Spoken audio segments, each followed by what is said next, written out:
2월 22일 월요일 사순절 묵상 가정예배를 시작하겠습니다. 다 같이 주님 가르치신 기도합니다. 하늘에 계신 우리 아버지, 아버지의 이름을 거룩하게 하시며 아버지의 나라가 오게 하시며 아버지의 뜻이 하늘에서와 같이 땅에서도 이루어지게 하소서. 오늘 우리에게 일용할 양식을 주시고 우리가 우리에게 잘못한 사람을 용서하여 준 것 같이 우리 죄를 용서하여 주시고 우리를 시험에 빠지지 않게 하시고 악에서 구하소서. 나라와 권능과 영광이 영원히 아버지의 것입니다. 아멘. 찬송가 150장 갈보리산 위에 찬송가 150장을 부릅니다.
이 시간 우리에게 주시는 하나님의 말씀은 에베소 2장 1절로 10절 말씀입니다. 신약성경 에베소 2장 1절로 10절 말씀을 한 절씩 교독합니다. 제가 전체를 읽겠습니다. 그는 허물과 죄로 죽었던 너희를 살리셨도다. 그때의 너희는 그 가운데서 행하여 이 세상 풍조를 따르고 공중 권세를 잡은 자를 따랐으니 곧 지금 불순종의 아들들 가운데서 역사하는 영이라. 전에는 우리도 다 그 가운데서 우리 육체의 욕심을 따라 지내며 육체와 마음에 원하는 것을 하여 다른 이들과 같이 본질상 진노의 자녀이었다니 긍휼이 풍성하신 하나님이 우리를 사랑하신 그 큰 사랑을 인하여 허물로 죽은 우리를 그리스도와 함께 살리셨고 너희는 은혜로 구원을 받은 것이라. 또 함께 일으키사 그리스도 예수 안에서 함께 하늘에 앉히시니 이는 그리스도 예수 안에서 우리에게 자비하심으로써 그 은혜의 지극히 풍성함을 오는 여러 세대에 나타내려 하심이라. 너희는 그 은혜에 의하여 믿음으로 말미암아 구원을 받았으니 이것은 너희에게서 난 것이 아니요 하나님의 선물이라. 행위에서 난 것이 아니니 이는 누구든지 자랑하지 못하게 함이라. 우리는 그가 만드신 바라 그리스도 예수 안에서 선한 일을 위하여 지으심을 받은 자니 이 일은 하나님이 전에 예비하사 우리도 그 가운데서 행하게 하려 하심이니라. 아멘. 일반적으로 인간의 실존이 무엇이냐 그렇게 질문하는 것에 많은 대답이 있습니다. 철학에서는 여러 가지 인간의 실존을 정의합니다마는 우리 기독신앙에 있어서 인간의 실존은 두 가지입니다. 첫째는 우리는 본질상 진노의 자녀고 허물로 죽은 인생이라고 하는 것입니다. 그리고 또 한 가지는 그런데 우리 죄인된 우리가 죽을 수밖에 없는 우리가 예수 그리스도를 통해서 다시 살리심을 입은 존재가 되었다. 이렇게 인간의 실존을 정의합니다. 오늘 우리가 읽은 에베소 2장 1절로 10절의 말씀은 인간의 실존과 예수 그리스도의 구원에 대해서 잘 설명하고 있습니다. 동시에 하나님의 은총이 무엇인지 또 우리는 왜 구원받게 되었는지 이것을 잘 정리하고 있다는 것입니다. 이 본문을 통해서 예수님이 우리를 구원해 주신 의미는 어떤 것이 있는가 이것을 함께 살펴보도록 하겠습니다. 먼저 본문 2절과 3절 말씀에서는 인간은 세상 풍조를 따르고 공중 권세 잡은 자를 따르고 본질상 진노의 자녀라 이렇게 규정해 놓고 있다는 점입니다. 이 말은 우리가 얼마나 하나님으로부터 멀리 떨어져 있는 존재인가를 설명한 말씀입니다. 여기서 세상 풍조라고 했는데 이 풍조란 말은 아이오나란 말입니다. 이 세대의 타락한 인간 존재의 추세, 시대의 경향을 의미한다 하겠습니다. 한마디로 말하면 하나님이 우리를 지으셨지만 우리는 세상 풍조를 따르는 그런 죄의 특성을 가진 존재라 이렇게 말할 수 있습니다. 또 그런가 하면 공중권세 잡은 자를 따랐다고 했는데 이것은 불순종의 영, 하나님을 대적하는 악한 영을 따르는 존재라는 것입니다. 그리고 본질상 진노의 자녀란 말은 날 때부터 천성적으로 진노받기에 마땅한 자라 이런 의미가 있는 것입니다. 이것을 정리해 보면 죄 지은 인생 그리고 희망 없는 존재라 이렇게 말할 수 있습니다.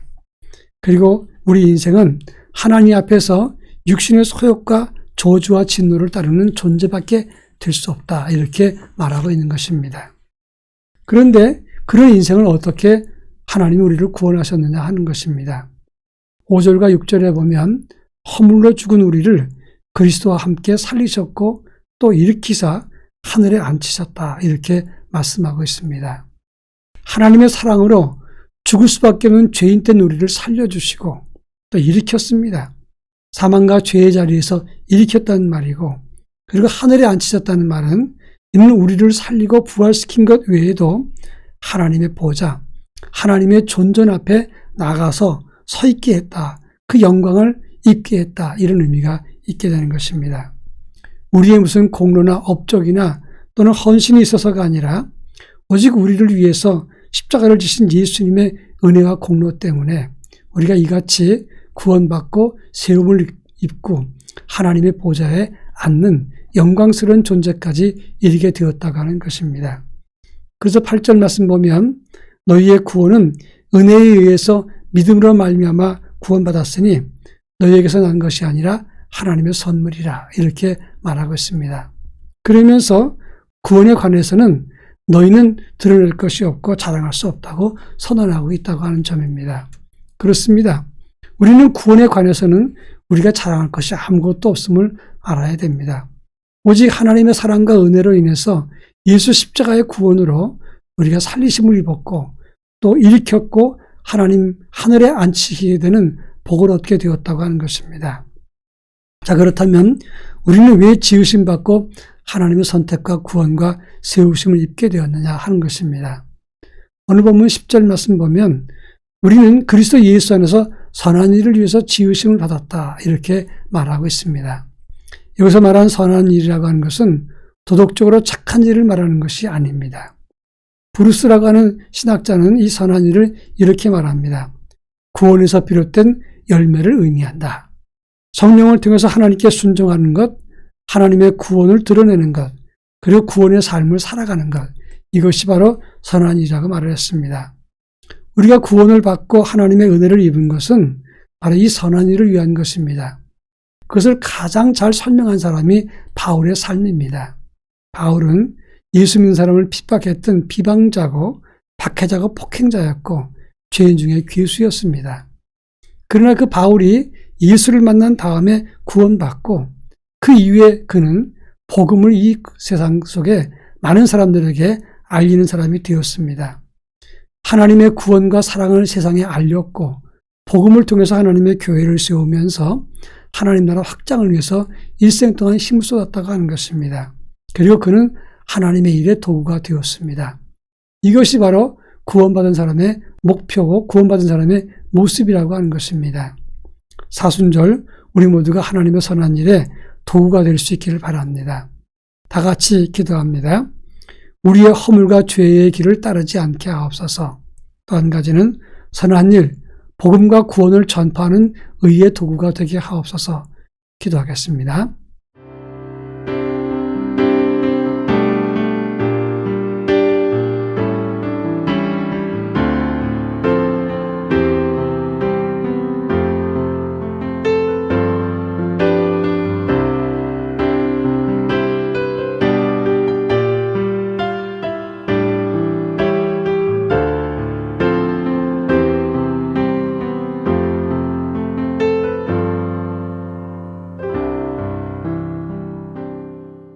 사랑 많으신 하나님 아버지, 사순절 기간 동안 우리의 삶이 오직 주님을 따를 수 있게 하시고 육신의 소욕이나 세상 풍조를 따르는 삶을 갖지 않도록 인도해 주옵소서. 하나님의 복음과 예수 그리스도의 구원, 이것을 널리 알리는 선한 일의 도구가 될 수 있도록 저희들에게 은혜를 더하여 주옵소서. 예수님의 이름으로 기도합니다. 아멘.